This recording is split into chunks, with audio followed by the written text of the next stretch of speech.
Good morning, class 7. So, it's our second video on the chapter number 4 from geography, that is the air. So, in this video, we will discuss about the elements of air, or we can say the substance, the elements that influence the weather and climate. We will read firstly in this video about them. They are like temperature, air pressure, wind, humidity, precipitation, okay, sunshine and cloudiness. What are these? We will discuss in this video. So firstly you have to know about the weather. What is weather? Weather is the hour to hour or day to day condition of our atmosphere. Weather जो होता है वो घंटे से घंटे या कई 2-4 दिनों में या 5-6 दिनों में जो चेंजेस हो जाते हैं मौसम में अचानक, उनको हम जो है क्या बोलते हैं, वो मौसमी घटाएं वेदर वो फिनोमिना, एटमोस्फेरिक फिनोमिना जो होते हैं उनको हम वेदर बोलते हैं. ओके. तो क्लाइमेट जो होता है वो किसी एरिया पर लॉन्ग टाइम के लिए होता है. जनरली किसी एरिया पर 30 ईयर्स की जो है वेदर फिनोमिना का एवरेज निकाला जाता है और उसे जो है उस एरिया का क्लाइमेट जो है बता दिया जाता है कि इस एरिया का क्लाइमेट हॉट है या कोल्ड है या ह्यूमिड है या हॉट एंड ह्यूमिड है. Okay. So here is written the average weather condition of a place for a longer period. वो लॉन्गर पीरियड 30 ईयर्स तक का हो सकता है. Of time is known as the climate of a place. Now the temperature. Temperature is the degree of hotness and coldness of the air. यानी हवा का जो ठंडापन है या गर्म हो, ओके, हवा की जो ठंडक बोल दीजिए या गर्मी बोल दीजिए, इसको हम जो है क्या बोलते हैं, टेम्परेचर बोलते हैं. ओके. या तो हम इसे हॉटनेस में बताएंगे, हॉट में बताएंगे, या इसको जो है कोल्डनेस में बताएंगे. ठीक है. जितने ज़्यादा होगा डिग्री या सेल्सियस, जिसमें भी हम स्केल में मापते हैं फ़ारेनहाइट वगैरह में, तो जितना डिग्री इंक्रीज़ होगा टेम्परेचर जो है उतना ही बढ़ेगा, यानी हॉटनेस की तरफ जाएगा. और जितना डाउन होगा, डिग्री कम होगा, उतना ही टेम्परेचर कोल्डनेस की तरफ जाएगा, यानी टेम्परेचर डिक्रीज होगा. नाउ आइसोलेशन क्या होता है? Isolation is the incoming solar energy intercepted by the earth. यानी अर्थ जो है सूरज के द्वारा आने वाली जो है सोलर एनर्जी को अपने अंदर जो है एब्जॉर्ब कर लेती है. इसको हम क्या बोलते हैं? Isolation.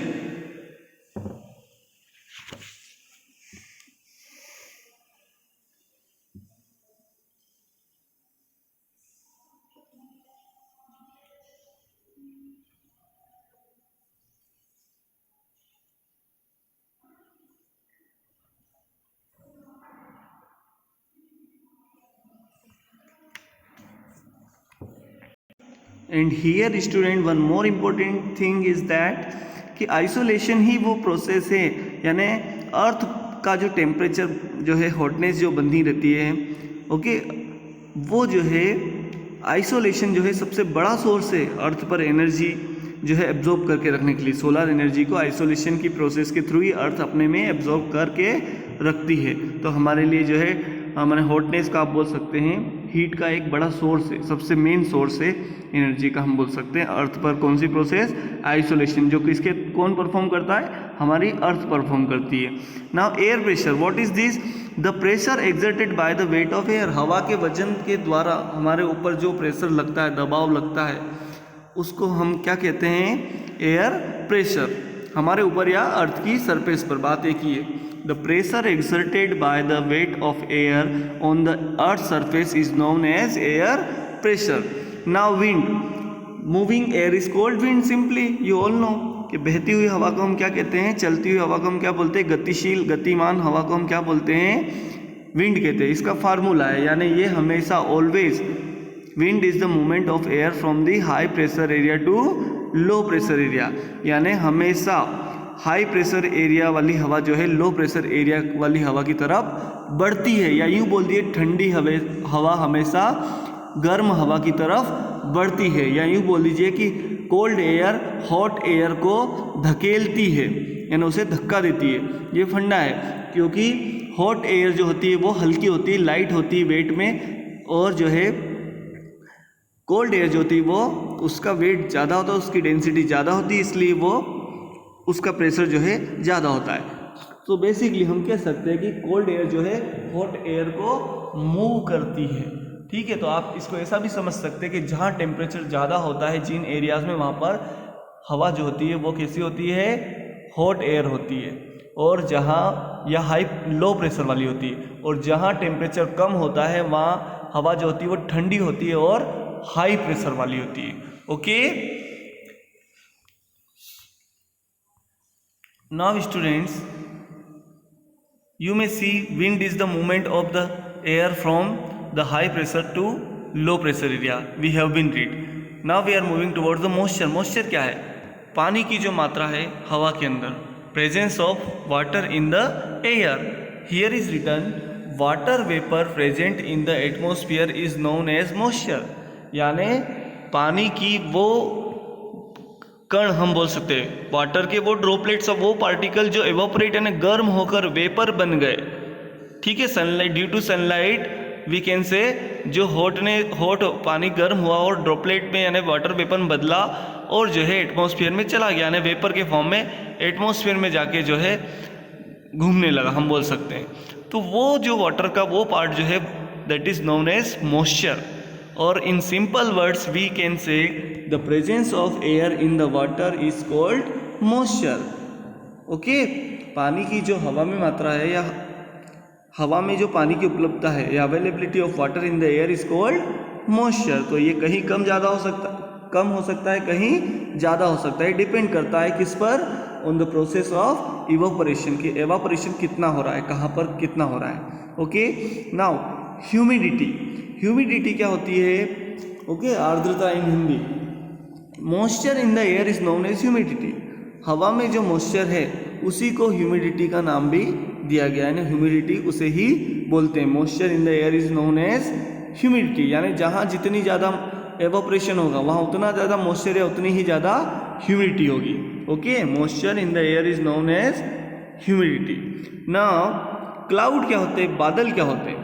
Cloud it is a mass of water droplets, यानी ये जल कणों से या जल की बूंदों से मिलकर बना हुआ एक ऐसा एरिया होता है जिसका अपना मास होता है। ओके, और ये कंडेंसेशन की प्रोसेस के थ्रू जो है क्या करता है, इन वाटर ड्रॉपलेट्स को या मतलब बोल सकते हैं कि पानी जो कि एवापोरेट होके वेपर के फॉर्म में जो है बादल जो जिसने बादल बनाए वो जो है कंडेंसेशन की प्रोसेस के थ्रू वापस जो है अर्थ पर क्या करेगा, प्रेसिपिटेशन करेगा, यानी वर्षण करेगा, या तो स्नो फॉलिंग के फॉर्म में, या हेल स्टॉर्म यानी ओलावृष्टि के फॉर्म में, या रेनफॉल यानी वर्षा के रूप में।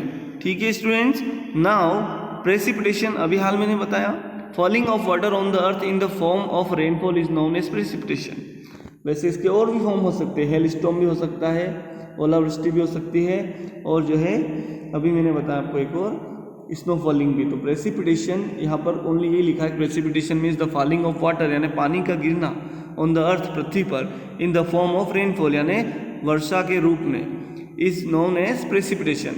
इसे जो है प्रेसिपिटेशन वर्षण कहा जाता है। नाउ थर्मोमीटर क्या है, ये भी हमारे चैप्टर का पार्ट है। It is an instrument that measures temperature, everybody knows. ये एक ऐसा उपकरण है जो तापमान को मापने के काम आता है।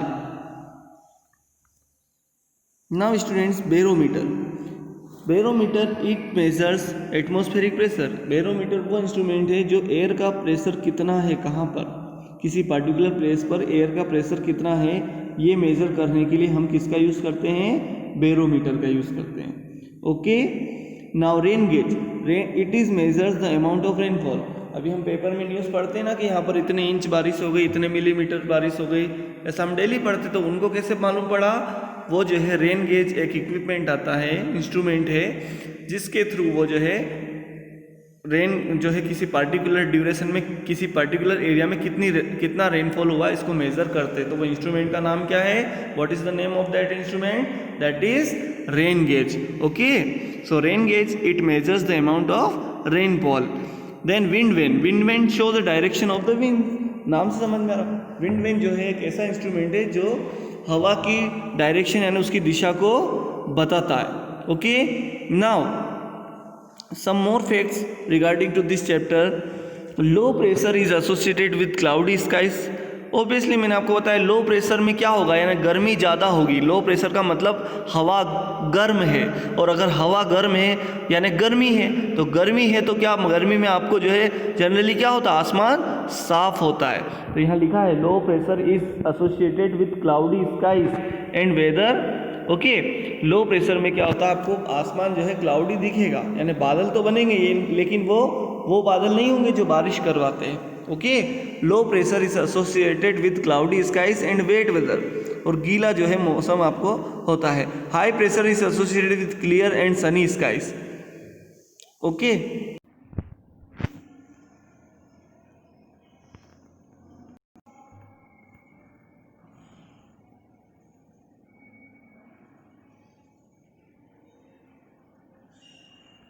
so here students I am explaining to you that low pressure अगर होगा यानी हवा गर्म है किसी एरिया की, ठीक है, तो वहाँ यानी टेम्परेचर ज़्यादा है, तो आपको क्या होगा, क्लाउडी स्काईज यानी आसमान में बादल दिखेंगे, और वेट वेदर यानी आपको ह्यूमिडिटी फील होगी।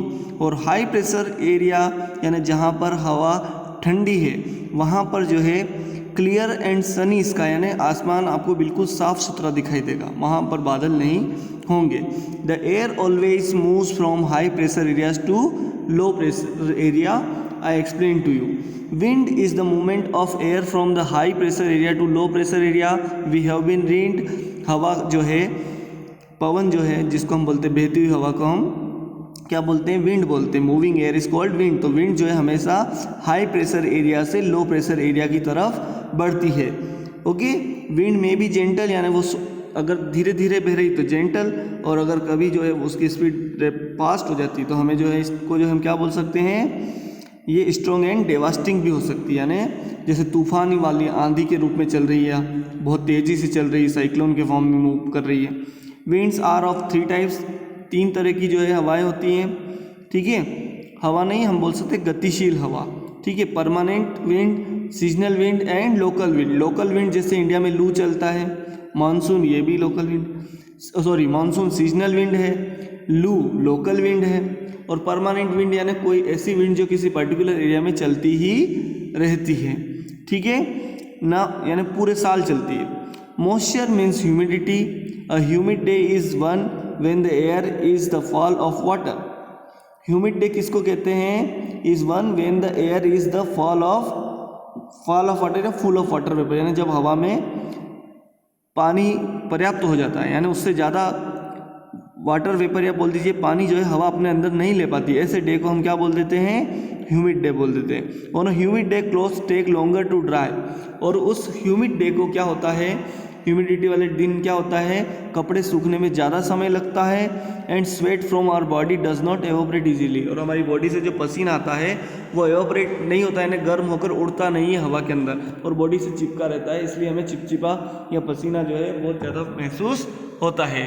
ओके स्टूडेंट्स, तो ये कब होता है, ये ह्यूमिड डे को होता है। ओके, ह्यूमिड डे क्या होता है, जब हवा अपने अंदर और वाटर वेपर को एब्जॉर्ब नहीं कर सकती, और वाटर वेपर को नहीं ले सकती, और मॉइस्चर वो होल्ड नहीं कर सकती। ओके, विंड्स के कितने टाइप्स होते हैं, 3 टाइप्स होते हैं, permanent winds, seasonal winds and local winds. Now students, air above अस, हवा हमारे ऊपर प्रेशर डालती है, हमने पढ़ा, फ्रॉम ऑल डायरेक्शंस यानी चारों तरफ से या हर दिशा से, with a great force on our body, बहुत ज़्यादा दबाव के साथ, ताकत के साथ। And our body exert a counter pressure, और हमारी बॉडी का भी एक काउंटर प्रेशर होता है। Air pressure is the pressure exerted by the weight of air on the earth surface. Air pressure हवा का वो प्रेशर होता है जो अर्थ की सरफेस पर हवा के द्वारा डाला जाता है। As we go up the layers of the atmosphere the pressure falls rapidly. जैसे जैसे हम एटमोसफियर में ऊपर जाते हैं या ऊंचाई पर जाते हैं, हाई एल्टीट्यूड पर जाते हैं, तो एयर प्रेशर क्या होता है, रैपिडली यानी बहुत जल्दी से कम हो जाता है। अब टेम्परेचर क्या होता है, the temperature of the atmosphere remains changing. हवा का टेम्परेचर जो है लगातार मतलब बदलता रहता है, रिमेन्स चेंजिंग यानी हमेशा बदलता रहता है। The degrees of hotness and coldness of the air is known as temperature, we all know, ठीक है। Insulation is an important factor that influences the distribution of temperature, यानी जहाँ जितना इंसुलेशन होगा वहाँ टेम्परेचर उतना ही ज़्यादा होगा। यानी इंसोलेशन जो है वो क्या करता है, टेम्परेचर के अमाउंट को या डिस्ट्रीब्यूशन ऑफ टेम्परेचर को जो है क्या करता है, अफेक्ट करता है। ठीक है, जैसे आप बोलेंगे माउंटेन एरिया में इंसोलेशन कम होगा as compare to the plain area, plateau area and coastal area. ठीक है, the amount of insolation decreases from the equator towards the pole. सबसे ज़्यादा इंसोलेशन कहाँ पर होता है, यानी पृथ्वी किस जगह की, पृथ्वी का कौन सा हिस्सा सबसे ज़्यादा सूरज की रोशनी को अपने अंदर ले लेता है, तो ये होता है इक्वेटर एरियाज़ में, और पोल एरियाज़ में कम होता है। क्यों? क्योंकि पोल एरियाज़ में जो है क्या होता है, टेम्परेचर एक तो जो है वहाँ पर टेम्परेचर कम है ऑलरेडी, दूसरी बात ये है कि वो जो है उसकी डिस्टेंस सूरज से ज़्यादा है। मेन रीज़न हम बताएंगे कि सूरज से वहाँ की दूरी बढ़ जाती है, डिस्टेंस बढ़ जाती है पोल एरियाज़ की as compare to the equatorial region, यानी भूमध्य रेखीय क्षेत्रों की तुलना में। इसलिए जो है क्या होता है कि इक्वेटर वाले क्षेत्रों में, रीजन्स में तो इंसोलेशन हाई होता है, टोरिड जोन होने की वजह से इंसोलेशन हाई होता है, जबकि पोलर रीजन में या पोल एरियाज़ में इंसोलेशन की प्रोसेस बहुत कम होती है। ठीक है, यानी वहाँ पर सूरज की किरणें कम पहुँचती है या कम मात्रा में वहाँ पर सोलर एनर्जी पहुँचती है, इसलिए वहाँ पर इंसोलेशन की प्रोसेस कम होती है। ठीक है, therefore the temperature decreases in the same way. Now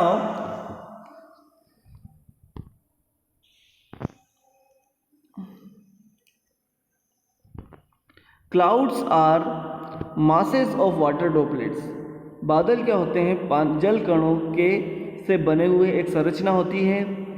okay, एक कंपोजिशन मान सकते हैं आप। When these droplets of water became very heavy, अब जब ये वाटर ड्रॉपलेट्स बहुत ज़्यादा हेवी हो जाते हैं, okay, they due to the process of condensation they came down as precipitation, तो वो अर्थ पर प्रेसिपिटेशन यानी बारिश या ओलावृष्टि या जो है बर्फबारी के रूप में जो है सामने आते हैं या हमें दिखाई देते हैं, प्रतीत होते हैं। Precipitation that comes down to the earth in liquid form is called rain, और जो लिक्विड फॉर्म में जब प्रेसिपिटेशन होता है तो उसे हम रेन कहते हैं। सॉलिड फॉर्म में हो रहा है तो हम उसे हेल स्टॉर्म बोल सकते हैं या स्नो फॉलिंग बोल सकते हैं। ओके स्टूडेंट्स, तो ये कुछ टर्मिनोलॉजी थी जो इस चैप्टर से रिलेटेड थी। आगे हम और डिटेल जो है डिस्कस करेंगे।